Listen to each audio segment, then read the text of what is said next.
Bismillahirrahmanirrahim. Edisi 4. Qudwah yang legend.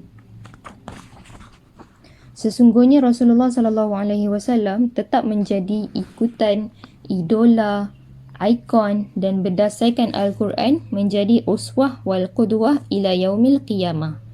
Baginda merupakan contoh terbaik yang tidak ada duanya. Nabi Allah yang terakhir yang sentiasa membimbing manusia ke jalan syurga menuju kepada redha Allah SWT. Baginda dah contoh terbaik bagi kita semua. Allah SWT berfirman dalam surah At-Taubah, surah yang ke-9 ayat 128 dan 129 yang bermaksud, telah datang kepadamu seorang Rasul daripada kaummu sendiri. Berat terasa olehnya penderitaanmu, sangat menginginkan keimanan dan keselamatan bagimu. Amat belas kasihan lagi penyayang terhadap orang-orang mukmin.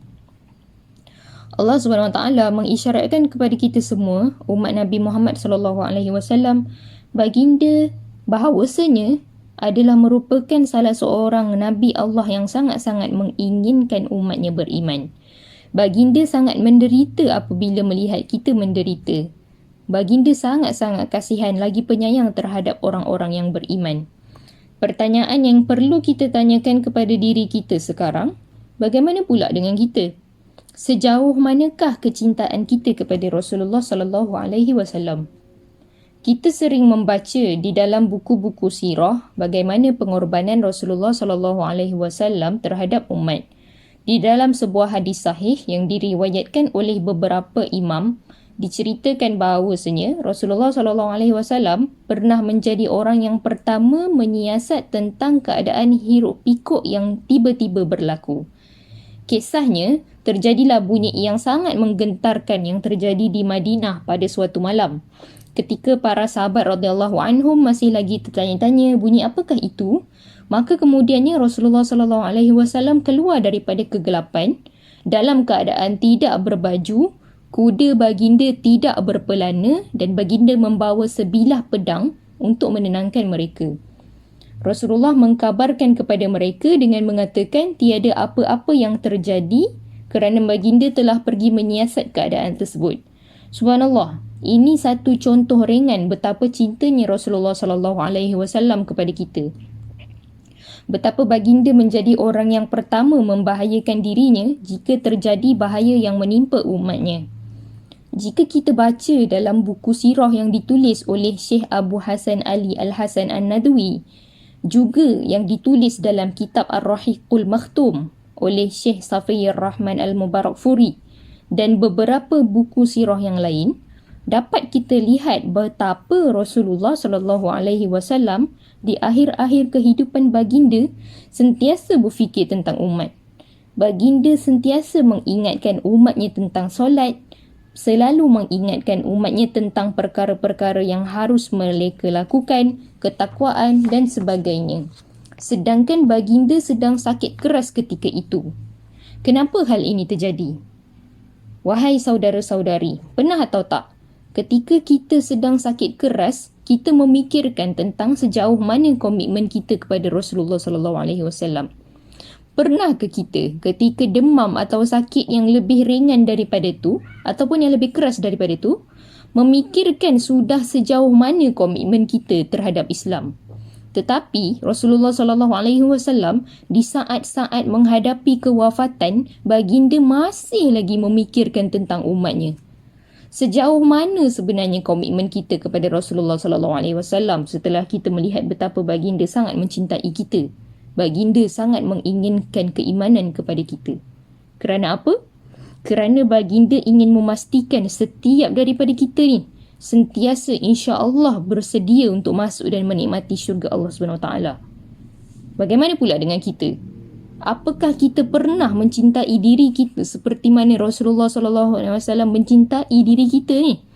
Apakah kita benar-benar menginginkan keimanan untuk diri kita sehingga kita dapat memastikan bahawa insya-Allah kita ni sudah bersedia untuk memasuki syurga Allah SWT? Atau kita tak pernah sama sekali pun memberi perhatian kepada diri kita?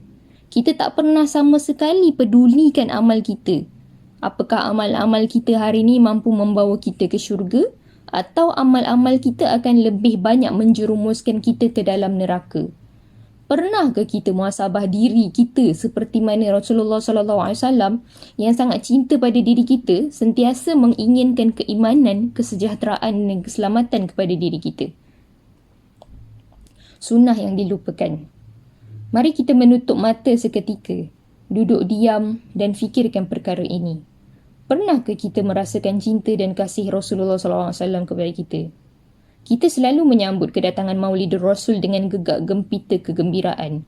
Tapi, terkadang sambutan yang kita lakukan, apa yang kita sambut, hanya merupakan suasana tanpa makna, tak meninggalkan kesan, tak meninggalkan rasa keimanan dalam diri kita. Inilah sikap yang harus kita perbetulkan. Inilah sikap yang harus kita perbaiki. Bahawa sambutan Maulidur Rasul seharusnya membawa makna yang tersendiri bagi kita.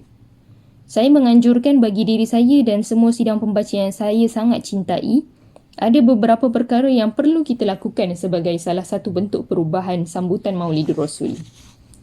Marilah kita sama-sama mengkaji, menghayati, memahami, mengamalkan, bahkan yang lebih jauh lagi, mendakwahkan nilai-nilai sirah dalam kehidupan kita.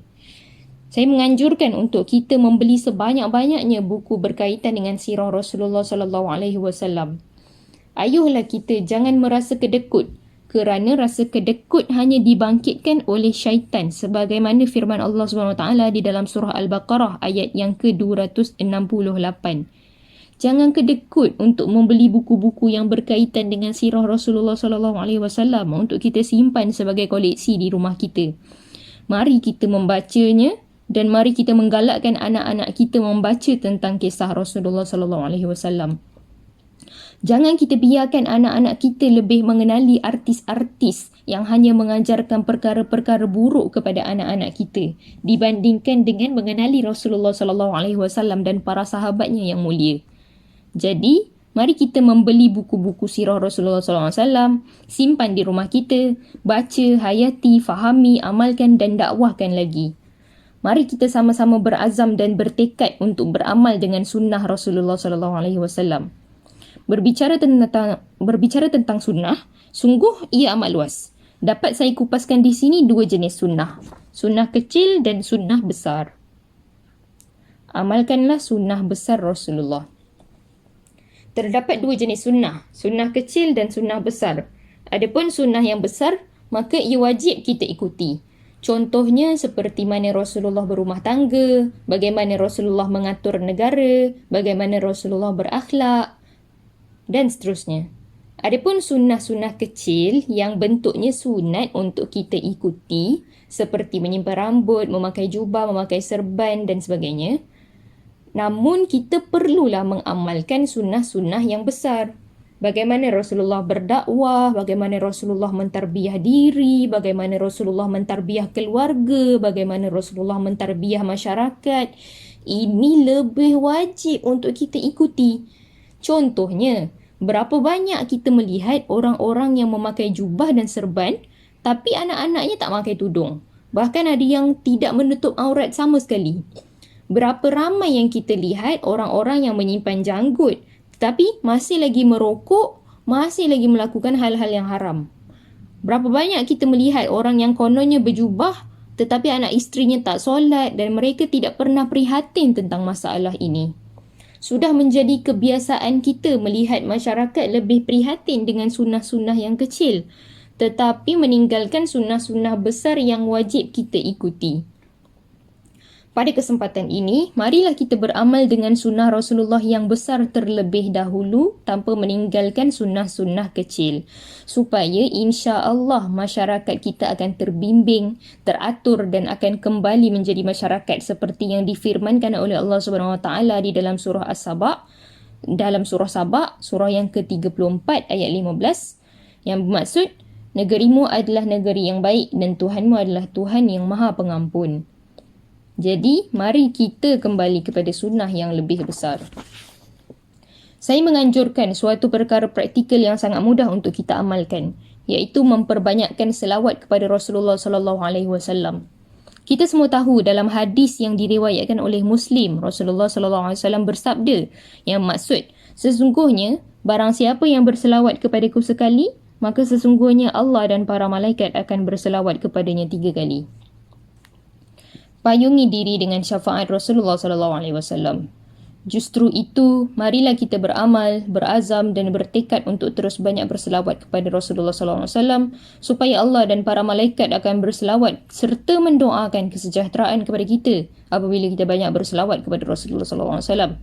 Dan juga insya-Allah supaya kita dapat merasakan cinta yang lebih tinggi kepada Rasulullah SAW dan kepada Allah SWT. Mari kita berazam dan bertekad untuk beramal dengan 3 perkara ini saja dahulu, sebelum kita pergi lebih jauh, sebelum kita membuat perkara yang lebih besar. Saya menganjurkan diri saya dan saudara semua untuk beramal bersama-sama. Mudah-mudahan insya-Allah kita akan mendapatkan keredaan Allah.